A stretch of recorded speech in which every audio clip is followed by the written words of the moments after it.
High, আমি Priyanka's cooking passion চ্যানেলে আপনাদের সবাইকে স্বাগত। রোদে দেওয়ার ঝামেলা ছাড়াই টক ঝাল মিষ্টি আমড়ার আচার আজ আমি তৈরি করে দেখাবো। তাহলে দেরি না করে দেখে নিন আমার আজকের রেসিপিটি। এখানে আমি 250 গ্রাম আমড়া নিয়েছি। এবার আমড়ার খোসাগুলো ছাড়িয়ে নেব। আমড়ার খোসা ছাড়িয়ে ভালোভাবে ধুয়ে নিয়েছি। এবার আমড়াগুলোকে জলে ডুবিয়ে রাখবো 10 মিনিট, কারণ আমড়ার মধ্যে কষ থাকলে সেটা বেরিয়ে যাবে।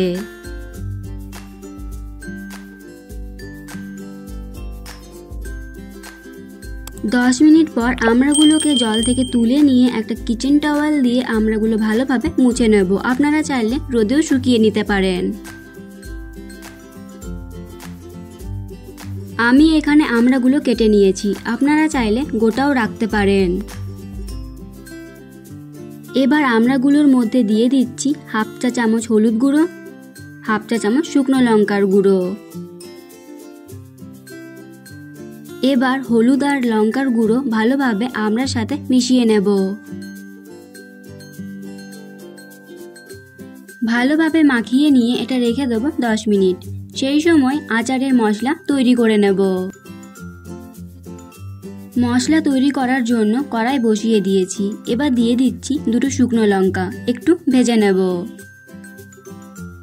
শুকনো লঙ্কাগুলো ভালোভাবে ভেজে নিয়েছি। এবার গ্যাসের ফ্লেমটাকে লোতে রেখে দিয়ে দিচ্ছি হাফ চা চামচ ধনে, হাফ চা চামচ জিরে, হাফ চা চামচ গোটা মৌরি। এবার এই মশলাগুলো একটু ভেজে নেব যতক্ষণ না মশলার সুগন্ধ বের হচ্ছে।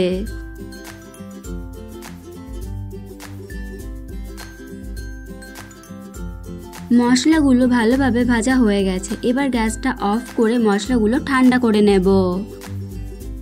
মশলার সাথে দিয়ে দিচ্ছি হাফ চামচ কালো সর্ষে। এবার এই সব মশলাগুলো গুঁড়ো করে নেব। কড়াইয়ে দিয়ে দিচ্ছি সর্ষের তেল। তেল গরম হলে দিয়ে দিচ্ছি হাফ চামচ পাঁচ ফোড়ন। একটু নাড়াচাড়া করে নেব।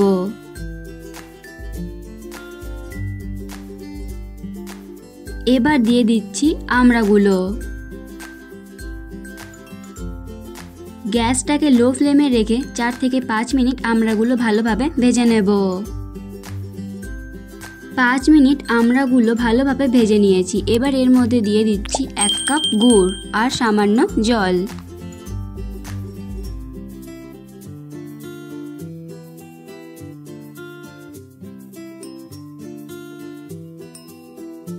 এবার লো ফ্লেমে নাড়তে নাড়তে রান্না করব। গুড়টা সম্পূর্ণ গলে যাবে। আর এই গুড়ের মধ্যেই জাল হতে হতে আমড়াটা সম্পূর্ণ সেদ্ধ হয়ে যাবে।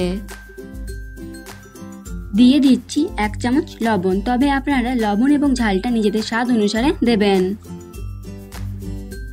এটাকে জাল করার সময় অবশ্যই মাঝে মাঝে নেড়ে দিতে হবে। প্রায় 15 মিনিট নাড়তে নাড়তে রান্না করলাম আর আমড়াগুলো খুব ভালোভাবে সেদ্ধ হয়ে গেছে। দিয়ে দিচ্ছি লেবুর রস। এই লেবুর রসটা দিলে আচারটা অনেকদিন পর্যন্ত ভালো থাকবে।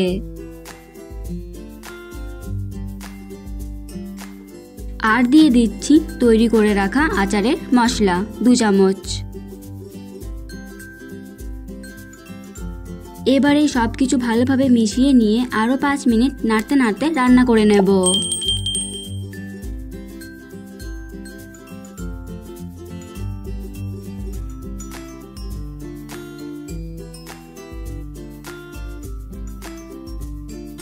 তৈরি হয়ে গেল টক ঝাল মিষ্টি আমড়ার আচার। এই রেসিপিটি আপনাদের কেমন লাগলো অবশ্যই কমেন্ট করে জানাবেন। ভালো লেগে থাকলে লাইক এবং শেয়ার করবেন। আজ এই পর্যন্তই।